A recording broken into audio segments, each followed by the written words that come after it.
एकदम lovely relationship.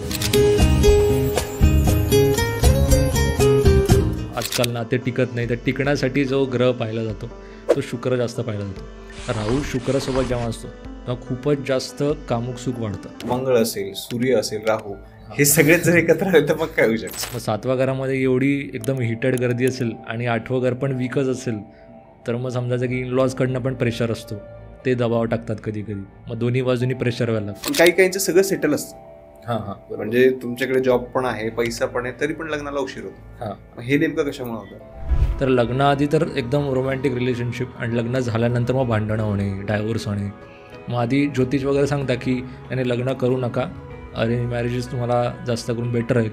पण आपण म्हणून की प्रेम आंधळं असतं, तर माणूस जातो लग्न करायला आणि नंतर मग डायव्होर्ससारख्या गोष्टी वगैरे या गोष्टी घडतात मग नंतर, कारण की तिकडे 7वं घर पण महत्त्वाचं आहे. पत्रिकेमध्ये अशा कोणत्या गोष्टी असतात की ते पाहिल्यानंतर आपल्याला कळतं की समोरच्याचं लव्ह मॅरेज होणार आहे की अरेंज मॅरेज होणार. आपल्या सगळ्यांना योगेश पाटीलचा नमस्कार.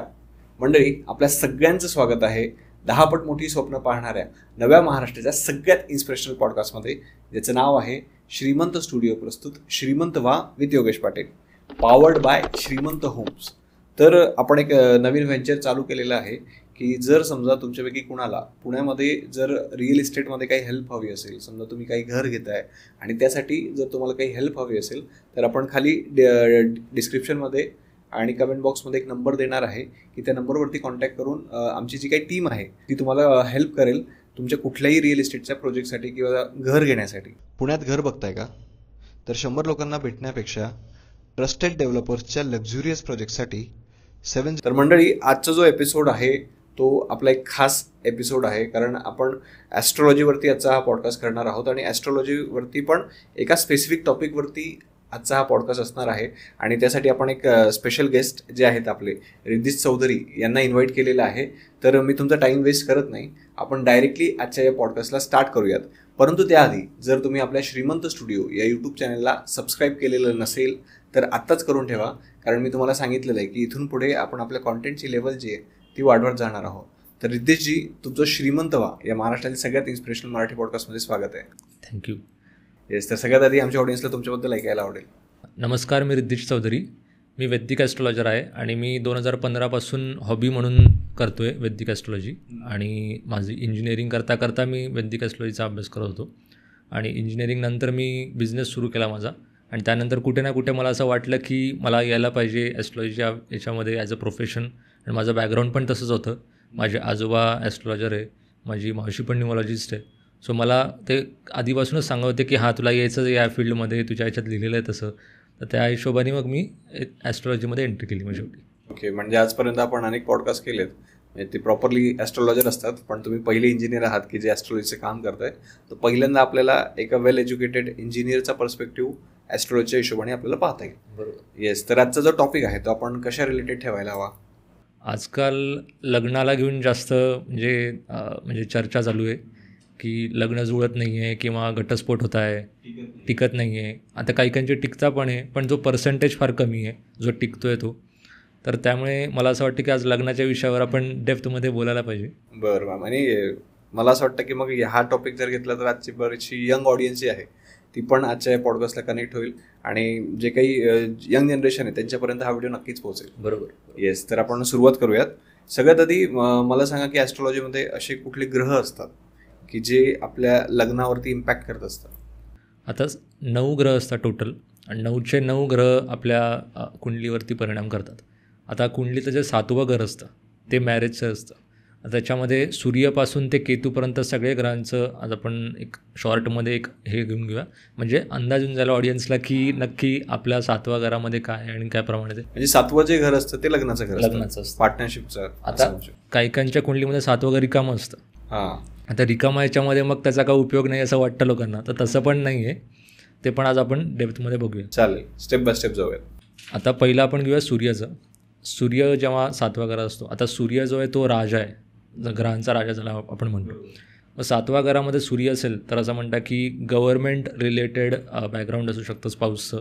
अरे वा. आता गव्हर्नमेंट जॉब असेल पाहिजे गरजेचं नाही आहे. आता समजा मुलगी आहे आणि मुलाला गव्हर्नमेंट जॉब नाही आहे, पण त्याच्या घरी वडिलांचा गव्हर्नमेंट जॉब होता किंवा पॉलिटिक्सचं बॅकग्राऊंड होतं, पोलीसचं बॅकग्राऊंड होतं, हे पण गव्हर्नमेंट क्षेत्रात जातं. तर सूर्य असेल तर डॉमिनेटिंग असतो, आणि आता मुलीच्या ह्याच्यात असेल तर नवरा जास्त डॉमिनेटिंग राहील, मुलाच्या असेल तर मुलगी जास्त म्हणजे बायको जास्त डॉमिनेटिंग राहील, असं सूर्याचं नेचर असतं. ओके. आता जाऊया चंद्राकडे. मून जेव्हा असतो 7व्या घरात, मून चांगला असतो. मून एक फिमेल प्लॅनेट पण आहे, आता सूर्य कसं मेल प्लॅनेट आहे, फेमिनाईन आहे थोडं. हां, तर फेमिनाईन असल्यामुळे म्हणजे स्पाऊस जो तो सॉफ्ट असतो जरा, म्हणजे शांत स्वभाव, जरा इमोशनली सपोर्टिव्ह वगैरे.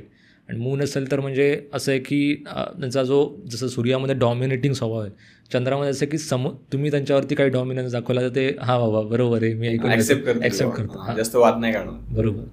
तर मून 7व्या घरात इमोशनल सपोर्टिव्ह असतो, आणि मून फेमिनाईन प्लॅनेट असल्यामुळे स्पाऊस जो असतो तो सुंदर असतो. आता मुलगी असेल म्हणजे मुलाच्या कुंडलीत असेल तर मुलगी सुंदर राहते, मुलीची असेल तर नवरा हँडसम राहतो, या गोष्टी राहतात. आता पुढच्या याच्याकडे जाऊया, बुधाकडे. मर्क्युरी 7वात म्हणजे मर्क्युरी बुद्धी दाखवतो, इंटेलिजन्स, आणि मर्क्युरी बिझनेस माइंडेड पण दाखवतो.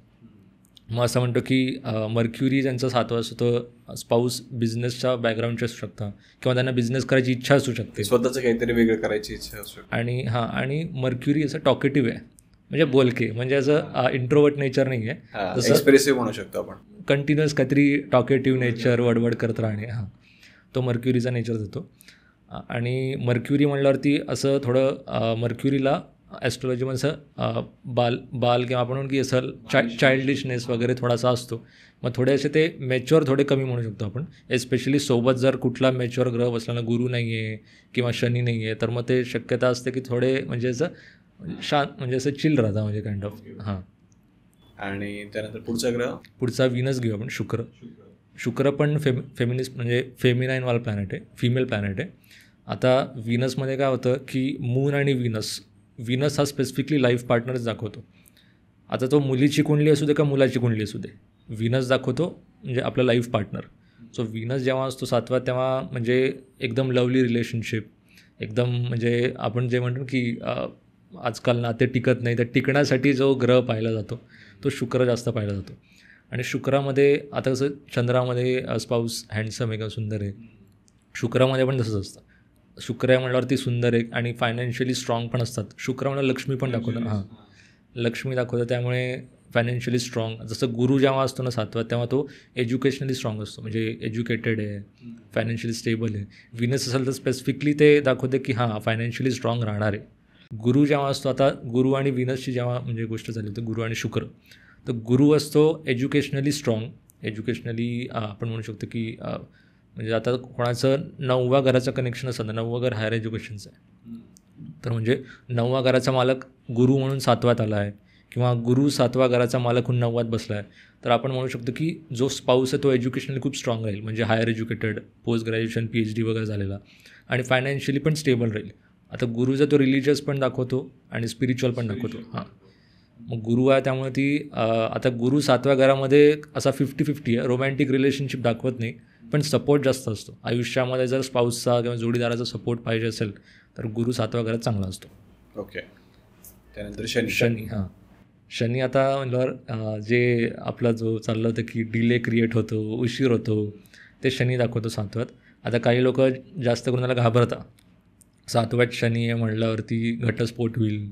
तर प्रत्येक कंडिशन असं नाही आहे. आता जसं आपल्या कुंडलीमध्ये वेगळे वेगळे प्रकारचे लग्न असतात, म्हणजे ॲसेंडंट ज्याला म्हणतात, तर जिथे कॅन्सर असेंडंट म्हणजे कर्क लग्नाची कुंडली आहे किंवा सिंह लग्नाची कुंडली आहे, त्याच्यामध्ये 7व्या घराचा मालक शनी असतो.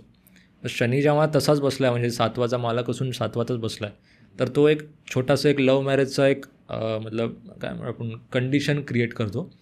पण त्याच्यामध्ये कसं आहे की शनी आहे म्हटल्यावरती सिरियस नेचर आहे, मॅच्युअर तो दाखवतो की मॅच्युअर आपला स्पाऊस असला पाहिजे वगैरे. आणि शनी म्हणल्यावरती एक गोष्ट अजून असते की शनी आहे तर त्याचं मेंटॅलिटीज अशी की जो मॅच्युअर असतो ना माणूस, तो आपल्यापेक्षा मोठा असला पाहिजे.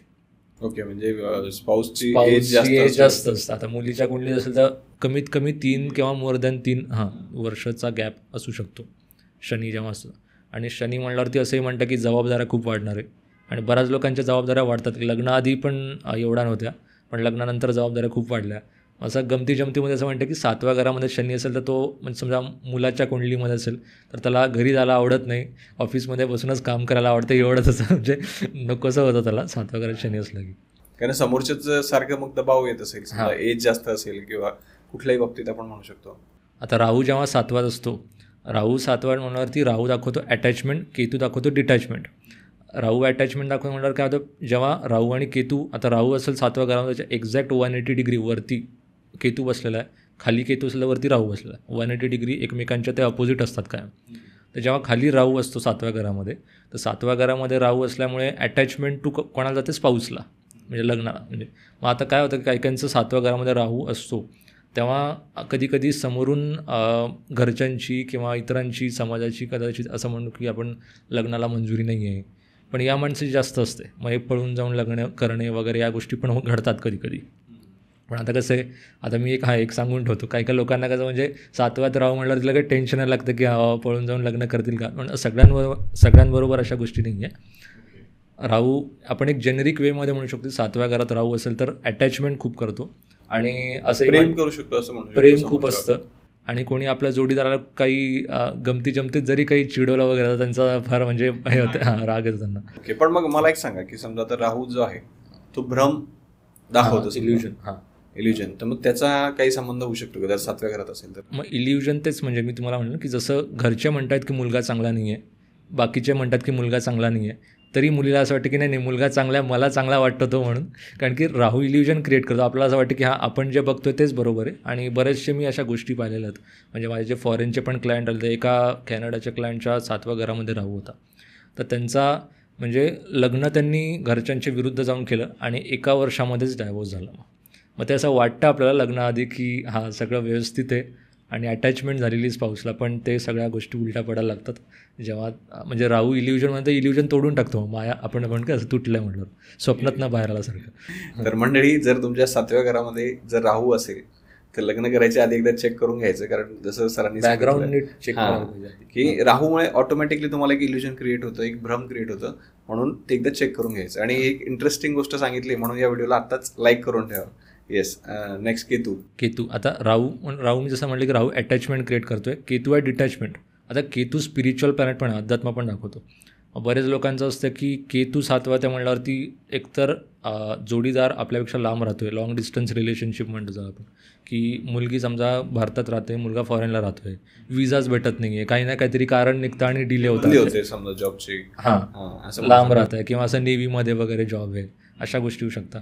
7व्या घरामध्ये केतू आहे म्हटल्यावरती अजून एक असतं की डिटॅचमेंट म्हटल्यावरती आधी आता 5वं जे घर आहे ना ते रोमॅन्टिक रिलेशनशिप दाखवतं, म्हणजे लग्नाआधी जी रिलेशनशिप होती ती. आता समजा कोणाचा शुक्र असेल 5व्या घरात आणि 7व्या घरामध्ये केतू आहे, लग्नाआधी ते एकदम म्हणजे रोमॅन्टिक चालतं, म्हणजे रिलेशनशिप आहे. आणि लग्नानंतर अचानकच वाटायला लागते की नाही आपल्याला आता अध्यात्म क्षेत्रामध्ये वळायला पाहिजे, आपल्यासाठी संसार सुख नाही आहे वगैरे, अशा गोष्टी डोक्यात फिरायला लागतात. तर तशा गोष्टी व्हायला लागतात. मग केतूमुळे काय होतं की कधी कधी असंही म्हणतात की केतू जर खूपच जास्त स्ट्रॉंग असेल आणि सोबत गुरु बघत नसेल, दृष्टी टाकत नसेल 7व्या घरामध्ये, तर कधी कधी डायव्होर्स पण त्या कंडिशनमध्ये होऊ शकतो किंवा उशिरा लग्न पण गोष्टी घडतात. तर केतू तसा आहे म्हणजे. पण केतूमध्ये कसं आहे की केतू 7 वाजता राहू पहिल्या घरात आला, राहू पहिल्या घरात म्हणलं तो एक म्हणजे इंटेलिजंट खूप बनवतो माणसाला, पण त्याचं मॅरिड लाईफ तेवढं काही हे राहत नाही, म्हणजे जसं एक्सपेक्टेड असलं पाहिजे त्याप्रमाणे. मंगळ जेव्हा 7व्या घरात आहे, आता मंगळ 7वात म्हणल्यावरती याला पहिलं म्हणलं की मांगलिक आहे, कारण की 7वा आता मांगलिक, आता आपण जेव्हा सुरू करू तेव्हा सांगतो मी मांगलिकमध्ये काय आहे. पण 7व्या घरामध्ये जेव्हा मंगळ असतो, मंगळ 7वा मंगळ दाखवतो एनर्जी कुठे चालली आहे, 7व्या घरामध्ये, स्पाऊसमध्ये. आता मंगळ म्हणलं एनर्जी म्हणल्यावर दोन्ही असते, पॉझिटिव्ह निगेटिव्ह. म्हणजे मला माझ्या जोडीदारासोबत भांडायला पण आवडतं, मला त्याच्यासोबत फिरायला पण आवडतं, मला म्हणजे जेवण करायला, फिरायला वगैरे, खायला प्यायला सगळं आवडतं. मंगळ 7वा म्हणजे सगळी एनर्जी त्याच जाते. आणि ते काय होतं की 7व्या घरात मंगळ म्हणलं मांगलिक दाखवतो, मांगलिक म्हणणार एनर्जी खूप जास्त आहे आणि एनर्जी जर युटिलाइज केली नाही तर मग घरात खूप जास्त भांडणं होणे. मला एक प्रश्न आहे, समजा की 7व्या घरात जर समजा माझ्या मंगळ बरोबर, तर तुम्ही सांगितलं की एनर्जी जास्त आहे, पण मग कुणामध्ये, स्पाऊसमध्ये की माझ्यामध्ये? दोघांमध्येही असते. म्हणजे आता समजा माझ्या याच्यामध्ये 7व्या घरात मंगळ आहे, माझ्या जोडीदाराच्या पण 7व्या घरामध्ये, म्हणजे त्यांच्याकडे मंगळ जरी नसला तरी ते 7व्या घराचा जो तो जोडीदाराचा स्वभाव दाखवतो. माझा स्वभाव पण आहे, कारण की मंगळ जेव्हा 7वात आहे ना, प्रत्येक ग्रहाची 7वी दृष्टी पहिल्या घरात पडते. तसं सूर्याला पण म्हटलं ना, सूर्य याच्यामध्ये इगोला घेऊन भांडणं होता. म्हणजे कोणाचं सर्वात जास्त चालतं. कारण की 7व्या घरातला जो प्लॅनेट आहे तो 7वी ॲस्पेक्ट म्हणजे 7वी दृष्टी टाकतो पहिल्या घरावरती. मग पहिलं घर स्वतःच आहे. पर्सनॅलिटी पण मंगळासारखी झाली. म्हणजे मंगळ असेल तर सूर्यासारखी. जो पण प्लॅनेट असेल त्याप्रमाणे त्याची म्हणजे पर्सनॅलिटी होते. तर सातव्या घरात मंगळ, पहिल्या घरात मंगळाची दृष्टी माझा पण स्वभाव तसाच झाला. माझा जोडीदाराचा पण स्वभाव तसाच झाला. मग एक पॉईंट असा येतो की ठीक आहे की म्हणजे एनर्जी वगैरे व्यवस्थित आपण इन्व्हेस्ट करतो आहे एकमेकांमध्ये, म्हणजे वेळ घालवतो वगैरे. पण समजा समोरच्या याच्यामध्ये केतू असेल तर त्याला आवडत नाही, त्याचं डिटॅचमेंट, मग ते गोष्टी तिकडे धडकायला लागतात. मग आणि जर समजा असं पण असू शकतं की आपल्याला पण सूर्य आहे, समोरच्यात पण सूर्य आहे, कोणी माघारच घ्यायला तयार नाही, मग ते जास्त भांडण होऊ शकतं.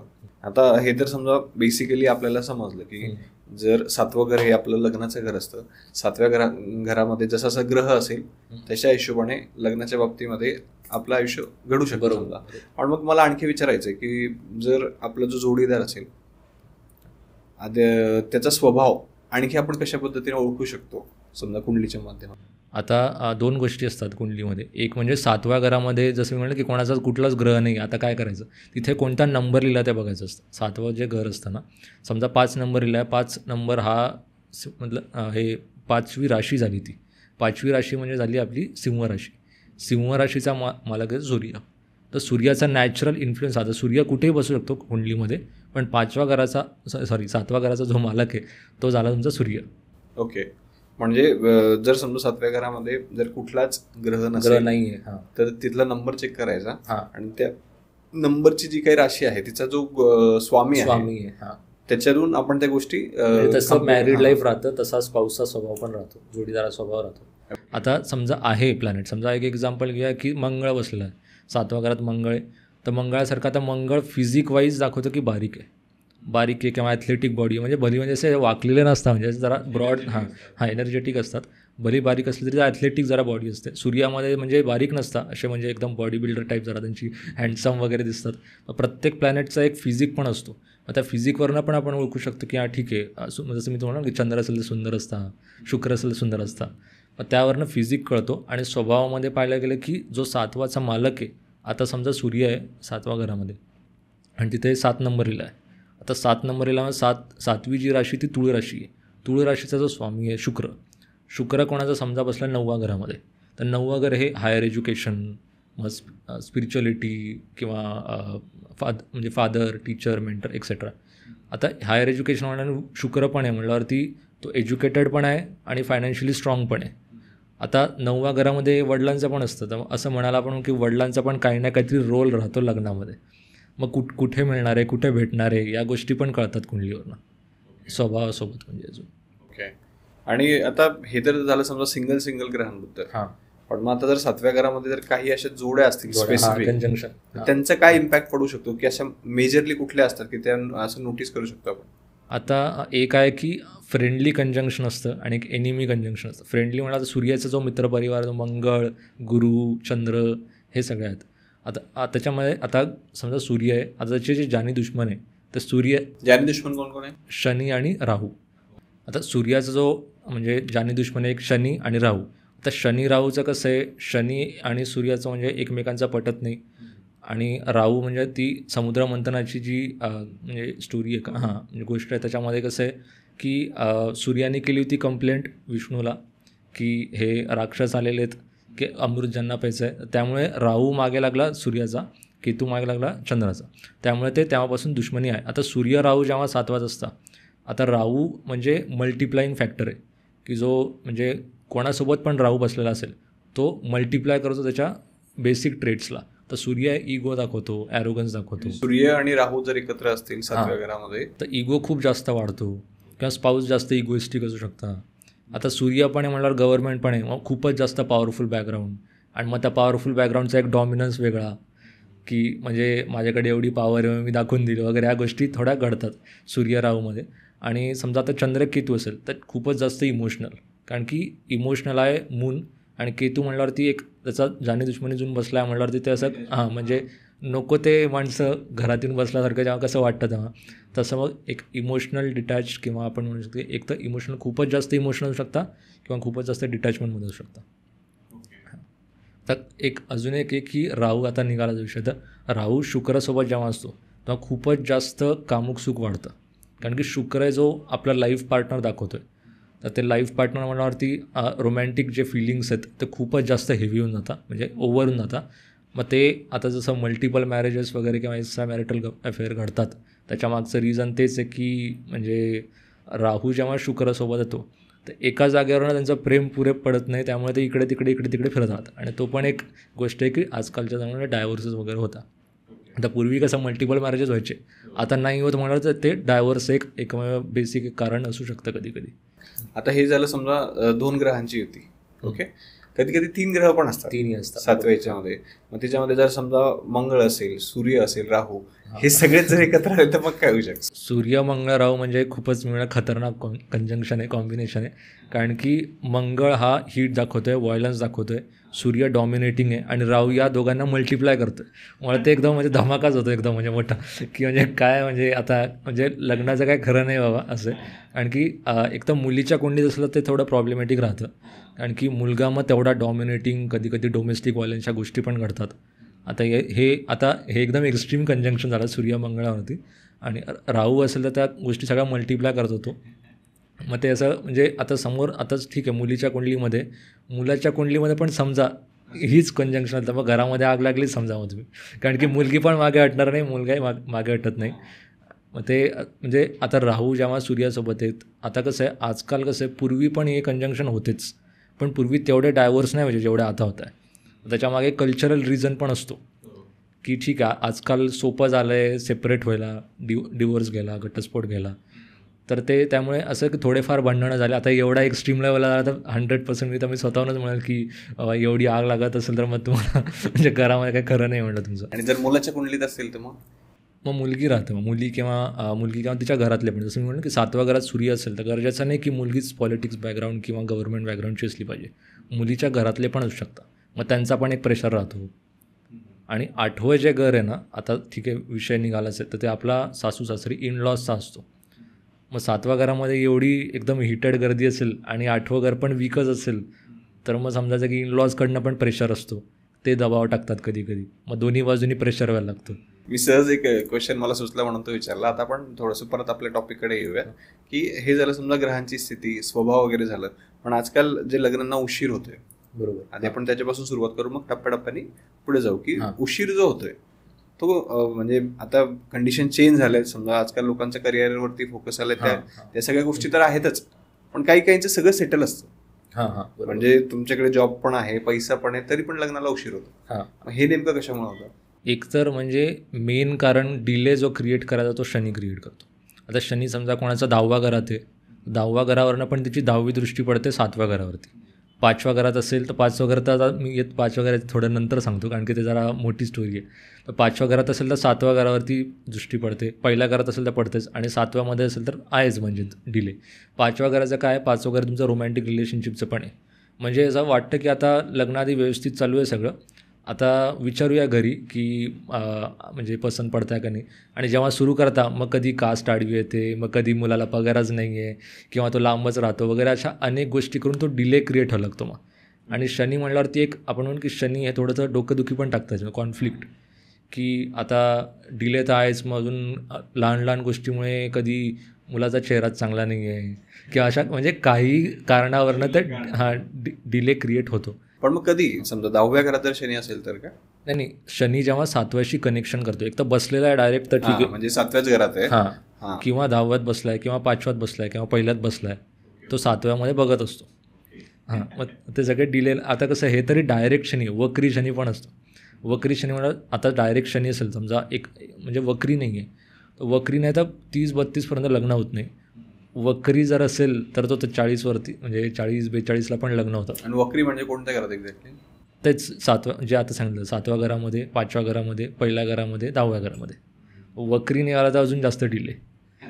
आणि मी जसं म्हणलं की 7व्या घरात नुसता साधा शनी जरी असला तरी असतं की म्हणजे मला घरी जायला आवडत नाही वगैरे. वक्री असलं त्याला म्हणजे नकोच, मी लांबच राहतो कुठेतरी म्हणजे.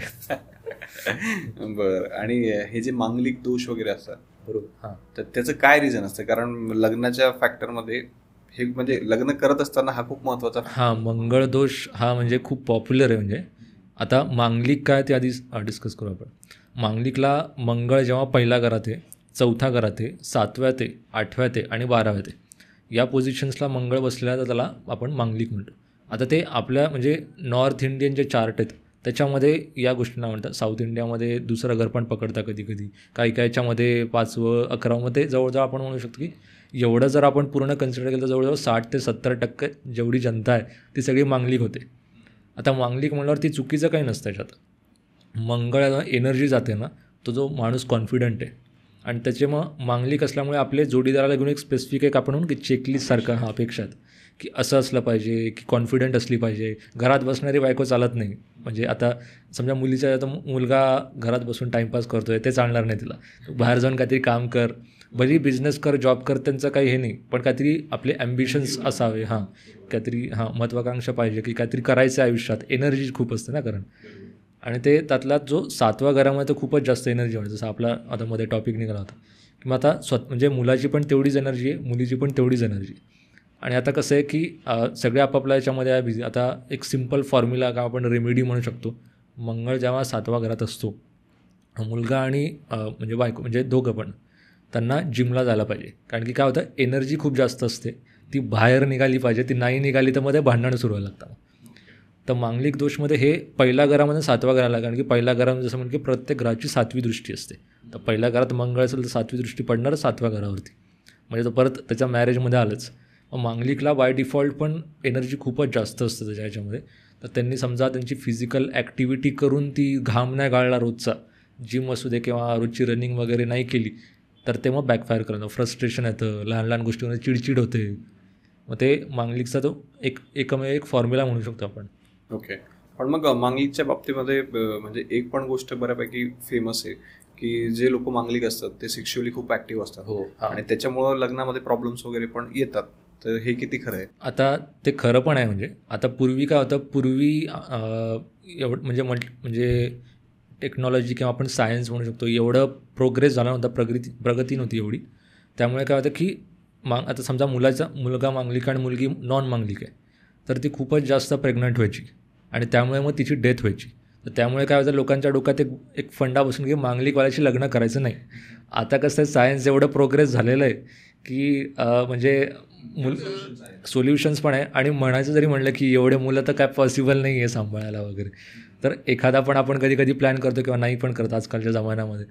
तर मग आत्ता तेवढा प्रॉब्लेम नाही आहे. आणि म्हणजे इतका पण म्हणजे आपण की जसं फोकस पाहिजे तो फोकस कामामध्ये जास्त असतो. म्हणजे आजकाल टेक्नॉलॉजी जास्त आहे म्हणल्यावरती आपलं करिअर करायच्यावरती जास्त इन्क्लिनेशन आहे. त्यामुळे त्या गोष्टी जरा आता कमी झाल्या. म्हणजे ते तर समजा क्लिअर झालं, पण असतं समजा तसं असतं. म्हणजे एनर्जी तर आहे, म्हणजे त्यांचं इन्क्लिनेशन त्या गोष्टींकडे पण असू शकतं डेफिनेटली. म्हणून असं म्हणायला आपण म्हणतो की नॉन मांगलिक मुलीशी किंवा म्हणजे मुलगी मांगलिक असेल आणि मुलगा नॉन मांगलिक असेल तर त्याला इंटरेस्ट नाही आहे, त्याला त्याच्या करिअरमध्ये करायचं आहे आणि तिला जरा म्हणजे टाईम स्पेंड करायचा आहे एकत्र. मग ते थोड्याशा गोष्टी त्यावरनं चिडचिड व्हायला लागते मग की हा म्हणजे घरी नाही राहत, जास्त करून बाहेरच फिरतो, मला फिरायला घेऊन नाही जात वगैरे. या गोष्टी पण थोड्या रिफ्लेक्ट व्हायला लागतात. मांगलिक आता दोन्ही मांगलिक असतील तर दोघांनाही माहिती आहे की आपला पार्टनर तेवढाच महत्त्वाचा जेवढं काम महत्त्वाचं आहे. त्यामुळे ते एकमेकांना इक्वल टाईम देतात. त्यामुळे असं म्हटलं की मांगलिकसोबत लग्न केलं तर चांगलं राहतं. ओके. आता मी तुम्हाला एक थोडासा इंटरेस्टिंग क्वेश्चन विचारतो की जो आजकाल अनेक लोकांच्या मनात असतं, त्यांना जाणून घ्यायचं असतं की पत्रिकेमध्ये अशा कोणत्या गोष्टी असतात की ते पाहिल्यानंतर आपल्याला कळतं की समोरच्याचं लव्ह मॅरेज होणार आहे की अरेंज मॅरेज होणार आहे. आता काही अशा आहेत म्हणजे फॅक्टर्स ज्याला आपण म्हणू शकतो. एक म्हणजे 7वाचा जो मालक आहे. आता 7वाचा मालक जसं म्हणून की कोणती राशी लिहिली ती बघायची. तो मालक जर 7व्यातच बसलेला आहे. आता हे थोडंसं शनीला कमी ॲप्लिकेबल होतं, कारण की शनी डिले पण क्रिएट करतो, जबाबदाऱ्या पण वाढवतो आणि थोड्याफार भांडणाच्या गोष्टी पण होतात. जेव्हा शनी नसेल तेव्हा शुक्र आहे किंवा चंद्र आहे, तर ते 7वाचाच मालक होऊन 7वातच बसलेले आहेत. तर लव्ह मॅरेजचा एकदा आपण कट्टर योग असतो, म्हणजे की लव्ह मॅरेज होणार. कुठले शुक्र, चंद्र किंवा मंगळ पण तुम्ही म्हणू शकता. सूर्याला 50-50, शनीला तर खूपच कमी पडतो, कारण की शनीला कसं म्हणजे तो भांडणं पण आणतोच तेवढे सोबत. ओके. म्हणजे मंगळ जर तुमच्या 7व्या घरात असेल, त्यानंतर शुक्र 7व्या घरात, शुक्र चंद्र मेन झाले वरती, नंतर खाली प्रायोरिटी कमी कमी. ओके. म्हणजे शुक्र चंद्र जर तुमचे 7व्या घरात असतील, मंगळ जर तुमच्या 7व्या घरात असेल आणि ते पण 7वेचे मालक असतील तर ओके, तर तुमचे लव्ह मॅरेजचे चान्सेस जास्त होतात. आता अजून एक आहे की 7वाचा मालक 5व्यात असेल, कारण की 5 वगैरे रोमॅन्टिक रिलेशनशिपचं आहे. आणि 5 वगैरे असंही म्हणता की मागच्या जन्माचे जे तुम्ही पुण्य केलेत, कर्म, तर मग ते 7वाचा मालक जेव्हा 5व्यात बसला तर ते मागच्या जन्माचे पुण्य आहे म्हणून तुम्हाला चांगला जोडीदार मिळणे किंवा लव्ह मॅरेज होणे. म्हणजे आता पूर्वी लव्ह मॅरेज नाही व्हायचे, पण चांगला जोडीदार भेटायचा. आजच्या जनरेशनमध्ये आपण म्हणू शकतो की लव्ह मॅरेज वगैरे होता. किंवा 7वाचा मालक आता पहिलाच असेल, हे एकदम इंटरेस्टिंग पोझिशन आहे. 7वाचा मालक पहिला, ते मुलीच्या कुंडलीमध्ये मित्र किंवा समोरून प्रपोजल येते. पण मग मला एक सांगा की मालक असणे म्हणजे काय? आता हे म्हणजे बऱ्याच लोकांना कन्फ्युजन होऊ शकतं. बरोबर आहे. की 7व्याचा मालक म्हणजे काय? मालक म्हणजे स्वामी जसं म्हणतात. पण मग 7व्या घराचा स्वामी कुठला आहे? आता कालपुरुष कुंडली एक प्रकार असतो, जो बेसिक आपण म्हणू की मेष लग्नाची जी कुंडली आहे त्याला आपण कालपुरुष कुंडली म्हणतो. तर कालपुरुष कुंडलीप्रमाणे 7व्या घराचा ओरिजिनल मालक शुक्र असतो. पण आता प्रत्येकाचं लग्न वेगळं वेगळं आहे. आता मेष मी सांगितलं म्हणून तो कालपुरुष आहे. समजा कोणाचं सिंह लग्न आहे, सिंह लग्नामध्ये 7व्या घराचा जो मालक आहे तो कुंभ राशी येतं 7व्या घरात. कुंभ राशीचा मालक शनी आहे. तर शनी 7व्यात बसला आहे. किंवा सिम्पली आपण असं करू शकतो की आपल्या 7व्या घरामध्ये कुठला नंबर लिहिलेला आहे, त्याची कुठली राशी आहे आणि राशीचा स्वामी कुठला आहे, त्यातून आपल्याला कळेल. आणि शक्यतो 7व्या घराचा मालक 6-8-12 मध्ये नसला पाहिजे. ते लव्ह मॅरेज करू नये, मग अरेंज मॅरेजला म्हणजे बेटर राहतं. ओके. काय सांगितलं तुम्ही परत एकदा? 7वाचा मालक 6-8-12 घरांमध्ये नसला पाहिजे. ओके. ही एक महत्त्वाची गोष्ट तुम्ही सांगितली की 7व्या घराचा म्हणजे जो काही नंबर लिहिलेला आहे, त्याची जी काही राशी आहे, त्याचा जो स्वामी आहे तो 6, 8 आणि 12 मध्ये नसला पाहिजे. तसं जर असेल तर मग लव्ह मॅरेज करायचं नाही. आता 6-12 घरं झाले, ते नंबर नाही ना. आता नंबरमध्ये पण लोक कन्फ्यूज होतात. ओके. जर समजलं नसेल तर थोडंसं परत एकदा रिपीट बघा, म्हणजे क्लिअर होऊन जाईल. ओके. आता हा मुद्दा तर झाला. समजा आता बऱ्याच वेळेस लग्न जुळवताना कोणी पत्रिका बघतं, कोणी नाही बघत, कोणी गुणमिलन करतं. तर याच्यावरून पण बरेच मतमतांतर आहेत. बरोबर. त्यातून पण बरंच कन्फ्युजन आहे. तर मग ते काय केलं पाहिजे आणि कशा वेळी केलं पाहिजे? आता आजच्या जमान्यामध्ये ॲटलिस्ट म्हणजे आपण जेव्हा खूपच जास्त वेगळ्या आता इंटरकास्ट मॅरेज पण खूप जास्त होता, तर गुणमिलनवरनं करून फायदा नाही. गुणमिलन ही एक बेसिक स्टेप झाली. म्हणजे अजिबात मानू नका असं नाही म्हणते. स्टेप 1 जसं आपण म्हणतो, पहिली स्टेप आहे की आपल्याला आधी गुणमिलन बघायचं आहे. गुणमिलन होत असेल तर पत्रिका जुळत आहे का नाही. आता पत्रिका जुळत आहे का नाही म्हणजे काय, मुलाच्या याच्यामध्ये दिसतं आहे आपलं की लग्नानंतर आजारपण येणार आहे. मग ते तुम्हाला आधीच माहिती आहे. मग तुम्ही लग्न झाल्यानंतर आजारपण येणार, मग परत त्याला काहीतरी होणार. तर या सगळ्या गोष्टी नंतर होण्यापेक्षा आधीच तुम्ही क्लिअर करून घ्यायचं की गुणमिलन होतं आहे, ठीक आहे, पण 7वाचा मालक समजा 6व्यात बसला आहे, तर असं म्हणलं जातं की म्हणजे लिगल केस वाढू शकता किंवा आजारपण वाढू शकतं. मालक 6व्यात म्हणजे 6 वगैरे आजारपणाचे म्हणजे डिझीज, मग डेप्ट, कर्ज, आपले लिगल, आपले कोर्ट कचेरी वगैरे या गोष्टी. एकतर म्हणजे एक आपण म्हणू की 10 ते 15% चान्स असतो की डायव्होर्स होऊ शकतो. दुसरा म्हणजे की घरातलेच ओव्हरऑल कोर्ट कचेरीचे केस वाढू शकतात किंवा आजारपण वाढू शकतं. एस्पेशली म्हणजे 6वं घर आणि 7वं घर स्ट्रॉंग नाही आहे तर मग तो फसू पण शकतो. या गोष्टी घडतात. मग आता तो 7वाचा मालक 6व्यात असेल तर 8व्यात असेल तर मग आपण सडन इव्हेंट्स आहे, ते अचानक गोष्टी खूप काय घडायला लागतात. मग खूप एकदम लॉस पण होतो. कधी खूपच जास्त म्हणजे लग्न झालं एकदमच श्रीमंती आली आणि 12 पण होतो समजा. फायदा होतो म्हणजे दोन्ही आहे, सडन गेन्स आणि लॉस. आणि 12वे एक्सपेन्स असते खर्चांचा. मग खूपच जास्त एक्सपेन्स वाढले किंवा आता हे हॉस्पिटलचं पण आहे 12वं घर, मग हॉस्पिटलचे म्हणजे फेऱ्या वाढल्या किंवा आजारपण वाढलं, या गोष्टी थोड्या घडतात. मग ते आपल्याला जर आधीपासून माहिती असेल की असं आहे तर मग त्या स्थळाला किंवा आपण त्या जोडीदाराला म्हणजे अप्रोच करणं थोडं म्हणजे टाळलं पाहिजे. आता विषय असा होतो की ठीक आहे कुठल्या तरी मुलाच्या कुंडलीमध्ये असं आहे, आता त्यांनी लग्नच करावं नाही का असा प्रश्न पडतो. आता ज्यांचं 7वाचा मालक 6व्यात आहे आणि समोर पण तसंच आहे की 7वाचा 6व्यात आहे किंवा आपण म्हणू की दोन्ही मांगलिक नाही आहे किंवा दोन्ही पण मांगलिक आहेत, तर त्या कंडिशनमध्ये आपण म्हणू शकतो करता येईल. कारण की काय होतं की एकमेकांना सपोर्ट पण महत्त्वाचा असतो. कुंडलीमध्ये जर शुक्र खूप जास्त स्ट्रॉंग असेल तर या पोझिशनमध्ये असून पण कधी घटस्फोट होत नाही. तर ते आपलं म्हणजे असं नाही की म्हणजे आता काही लोक म्हणजे असं जस्ट 2-3 मिनटं पॉडकास्ट बघून डायरेक्ट कन्क्लुजनला येतात. आता असं नाही करायला पाहिजे. म्हणजे यातून मला एक क्लिअर झालं की लग्न व्हायच्या आधी दोन लोकांनी म्हणजे चेक करून घेतलंच पाहिजे. हां बरोबर. गुणमिलन असेल, आपण गुणमिलनाबरोबरच पत्रिका पण पत्रिका, दोघांच्या चेक हां. केल्या पाहिजे एका प्रॉपर व्यक्तीकडून. हां म्हणजे कसं की तेवढेच रिस्क मग नंतर कमी होऊन जातात. कारण लग्न कसं आपल्याकडे म्हणतात एकदाच एकदाच होतं होतं. बरोबर आहे. हां आणि नंतर त्याच्यातून जर प्रॉब्लेम जर क्रिएट होत असतील तर मग त्याचा काही अर्थ नाही. बरोबर आहे. आणि परत ते प्रॉब्लेम सॉल्व्ह करायचे, आणखी सगळी गुंतागुंत वाढत जाते. म्हणून एकदा चेक केलेलं कधी बेटर आहे. हां आता दुसरा एक प्रश्न विचारतो की बऱ्याच लोकांचं आजकाल असं म्हणणं असतं की आमचं समोरच्यावरती प्रेम आहे. बरोबर. मग ते लव्ह मध्ये असेल किंवा अरेंज मध्ये हां. असेल समजा, पण मग पत्रिका जुळत नाही आमच्या आणि आम्हाला लग्न करायचंय, हां. तर काही करता येऊ शकतं? आता एक कन्सेप्ट असतो, मेनवाला कन्सेप्ट जो म्हणतो आपण, गुणमिलन आधी पहिली तर बेसिक स्टेप झाली. त्याच्यामध्ये गुणमिलनमध्ये समजा आता एक माझ्याकडे क्लायंट होता, त्यांचा मुलगा होता सिंह राशीचा, मुलगी होती मकर राशीची. आता हे एकमेकांच्या मृत्यू षडाष्टक पडतात. मृत्यू षडाष्टक म्हणजे ज्यांचं म्हणजे आपण म्हणून एकमेकांचे शत्रू आहे. सिंह राशीचा जसा मालक सूर्य आहे, मकर राशीचा मालक शनी, एकमेकांचे शत्रू आहे. आणि त्यांनी जेव्हा म्हणजे लग्न वगैरे करतात त्यानंतर मग भांडणं होणे, प्रत्येकाच्या आयुष्यामध्ये काही ना काहीतरी प्रॉब्लेम्स होतात. जी संतान पण होते त्यात पण काहीतरी डिसेबिलिटी येतो वगैरे, या गोष्टी होतात. आता हे तर म्हणजे याचं झालं की असं लग्न केल्यानंतर या गोष्टी होतात. आता तरी काही काही लोक लग्न करतात. आता त्याच्यामागे एक रिझन असा अजून एक आहे की शुक्र तुमचा कुंडलीमध्ये स्ट्रॉंग असेल, खूप जास्त स्ट्रॉंग असेल, तर कधी कधी मृत्यू षडाष्टक करून पण लोकांची लग्न टिकतात. तर असं पण नाही की म्हणजे ठीक आहे, तुम्हाला जर आहे माहिती आता की मृत्यू षडाष्टक आहे तर करू नका. पण समजा केलंच, कोणाला माहिती नाही आहे, कोणाला डेट ऑफ बर्थच माहीत नसतो वगैरे, तर आणि नंतर लक्षात आलं की मृत्यू षडाष्टक आहे, तरी शुक्र जर स्ट्रॉंग असेल तर मग लग्न टिकतं.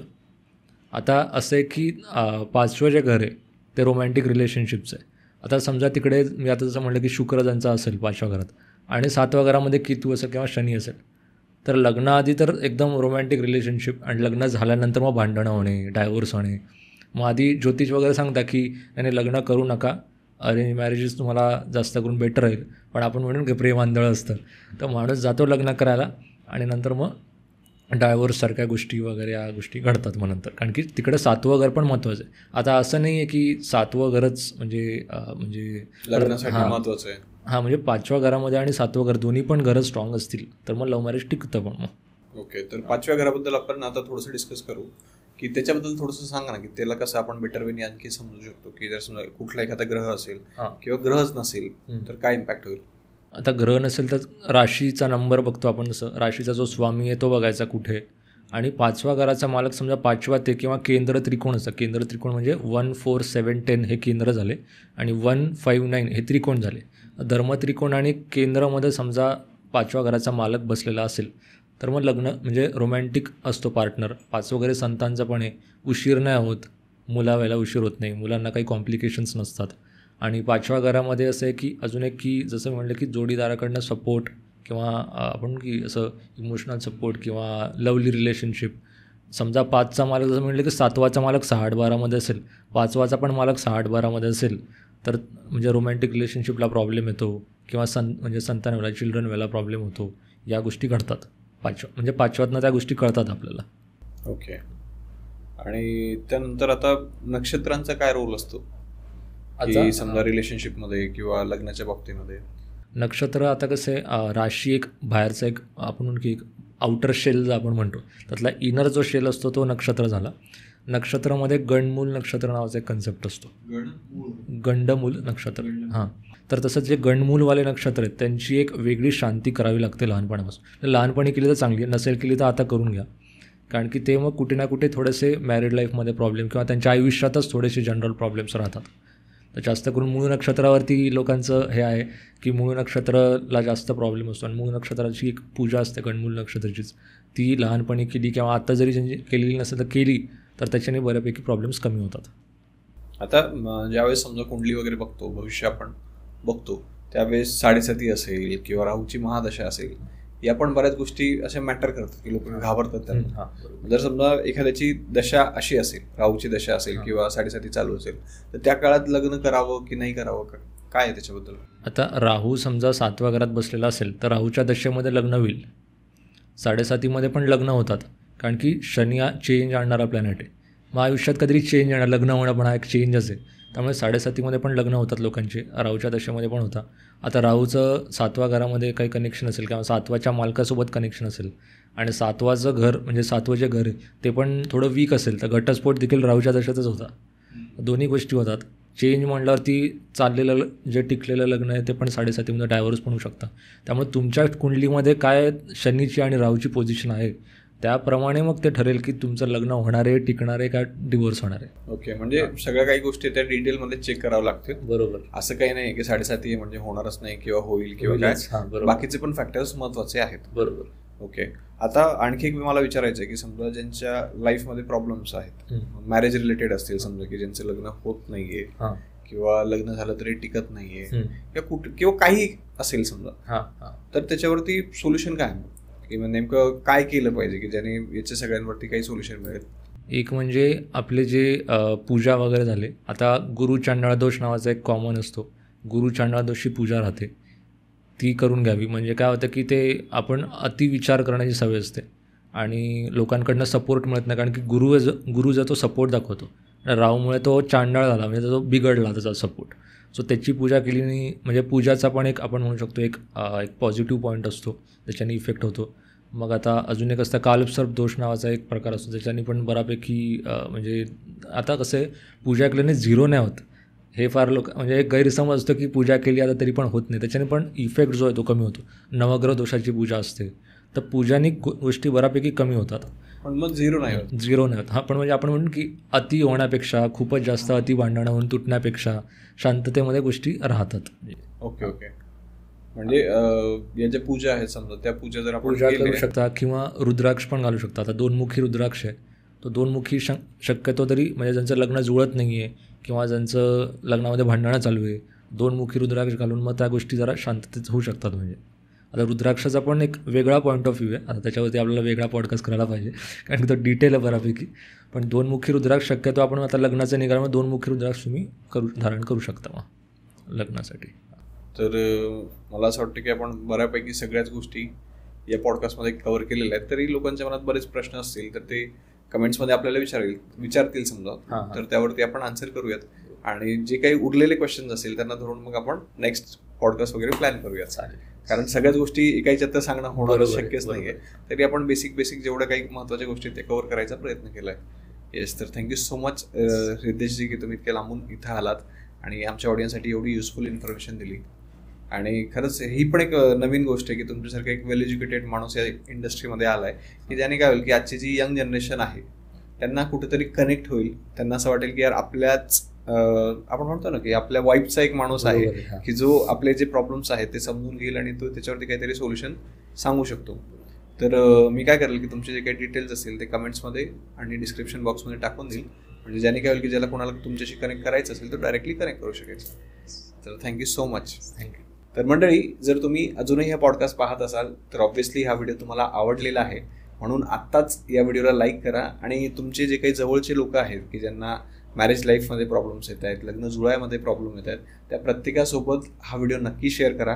कारण आजच्या या पॉडकास्टमुळे तुमच्या मनात जे काही चलबिचल चालू आहे तर ते बरंच क्लिअर होईल. बरेचसे डाऊट्स आहेत ते क्लिअर होतील आणि जर आणखी काही प्रॉब्लेम्स असतील तर त्यासाठी रितेश सर आहेतच, त्यांच्याशी तुम्ही कनेक्ट करू शकतात. आणि सगळ्यात शेवटी आपल्या श्रीमंत स्टुडिओ या यूट्यूब चॅनलला आत्ताच सबस्क्राईब करून ठेवा आणि श्रीमंत व्हा, कारण ही काळाची गरज आहे. थँक्यू.